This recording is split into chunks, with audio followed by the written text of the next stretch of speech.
qu'on est la meilleure tribune du championnat. Mais oui, je veux dire qu'on est la meilleure tribune du championnat. On va commencer avec notre journal des prêtés. Il y en a 4. On va commencer par Birmancevic, buteur par 2 fois plus une passe décisive face à Slovako. Victorieux 5-0. Prochain match jeudi contre le Limassol. Ils sont premiers dans leur championnat. Tu le suis tellement que tu prononces au top les clubs dans les. J'ai fait LV4 serbe. Si je peux me permettre, à mon avis, ça se dit Slovasco. Franchement, laisse-moi au moins 1 minute de gloire. Écoute, t'as bien prononcé pour Birmancevic, donc je pouvais pas laisser passer Bon, ça. c'est vrai, bon, ok. Un partout. Heureusement que t'as pas joué avec tant. C'est conférence ou Europa League, pardon Europa League. Merci. Tu viens un peut-être avec Oui, Amulic? c'est à toi, ouais. Amulic, défaite 2-0 ce week-end. Il était titulaire en pointeur, remplacé en cours de match. Prochain match, ça sera contre le Sparta Rotterdam. Ils sont 14e du championnat hollandais. Hogg qui a gagné son match 3-1. Il était titulaire, c'était contre Listrom, je sais pas comment on dit. Et ils affronteront à Hamkam. J'ai bien fait de prendre Hogg. De pas prendre Hogg, pardon. Je suis trop deg. Fleming, notre ami, victoire 3-1 contre Vladost. Il n'est pas rentré en jeu. Je crois que je vais pouvoir. C'était un Scrabble qu'ils ont fait. C'est des cours d'orthophonie ce qu'on doit faire tous les mardis en fait. Oh bordel. L'après-faux avec la fabrique Violette qu'on embrasse et qu'on salue et qu'on remercie de nous avoir donné toutes les infos sur les Pitchouns toulousains. Les U14 ont battu Muret 5-0 et les U15 ont gagné 4-1 à Saint-Estèphe et les U16 ont fait un partout à Muret. La N2. La N2, ils sont allés chercher leur premier point en championnat de N2 à Bourgoin. C'était vendredi, 2 partout. But de Ntamak et de Edjouma.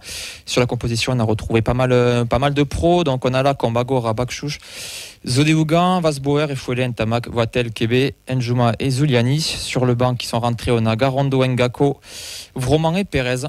Prochain match sera donc ce vendredi à la Ramée face au Pays de Grâce, j'allais dire Pays de Galles, je suis en pleine Coupe du Monde, je suis désolé, qui est 3e, nous sommes derniers, mais au moins nous avons marqué notre premier point. Vendredi 17h à la Ramée d'ailleurs. S'il y en a qui se chauffent avant l'émission, peut-être moyen d'aller y faire un tour. Juste avant qu'on enchaîne sur la N2, on a, je sais pas, mais Bonata Traoré, depuis qu'il a signé pro, on le voit plus du tout évoluer avec la N2. Alors, je sais pas s'il est blessé ou si c'est des choix. Je trouve ça bizarre. Mais quand il n'est pas pris dans le groupe pro, il apparaît comme un choix du coach, il apparaît pas comme blessé. Donc c'est que logiquement, il est censé pouvoir jouer. N2, alors. Mais je sais pas. Peut-être qu'il y a un souci, hein, on ne sait pas. Il faudrait fouiller un petit peu. S'il y en a qui ont sur Twitch ou sur Facebook qui sont au courant, n'hésitez pas à nous transmettre l'information. Les U19, ils ont perdu 2-1 face à Nice.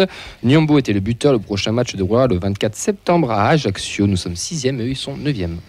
Les 17, encore une défaite pour les 17 face à Balma. Défaite 2-1 aussi. Le buteur c'était Vauchat.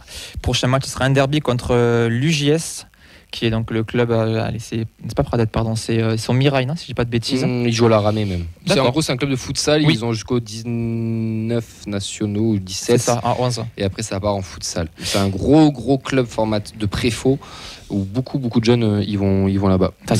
Surtout un gros derby. Ouais, le dernier contre l'avant-dernier. J'ai eu le capitaine des U19 au collège avec moi et c'est un petit joueur à suivre qui est très bon, petit Djibril. Je sais pas s'il nous écoute, mais en tout cas, lui, c'est une petite pépite à suivre qui est vraiment pas mal. Nos féminines, malheureusement l'Auvergne c'est pas une terre de réussite pour nos Toulousains et nos Toulousaines puisqu'elles sont allées perdre 2-0 en ouverture du championnat à Clermont. Le prochain match ce sera samedi 18h à Colomiers à Capitani le 23 septembre et pareil je vous y invite fortement à aller les encourager. Et il y aura du déplacement, c'est bien. Oui.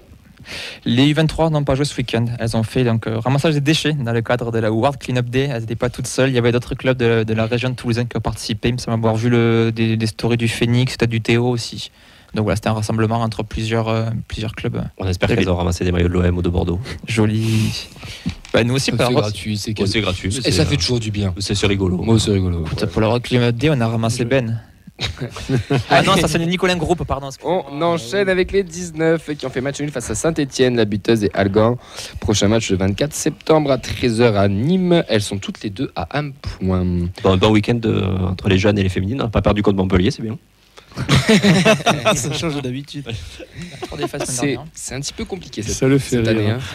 Ouais. Un petit peu compliqué cette année quand même, les jeunes, les 19, les 17. Il y a un petit trou générationnel. On sait que derrière ça va arriver, mais là c'est un petit peu compliqué. Toutes les annonces sont tous les vendredis où on vous annonce tous les matchs du week-end si vous voulez voir le petit calendrier et ensuite les résultats chaque lundi.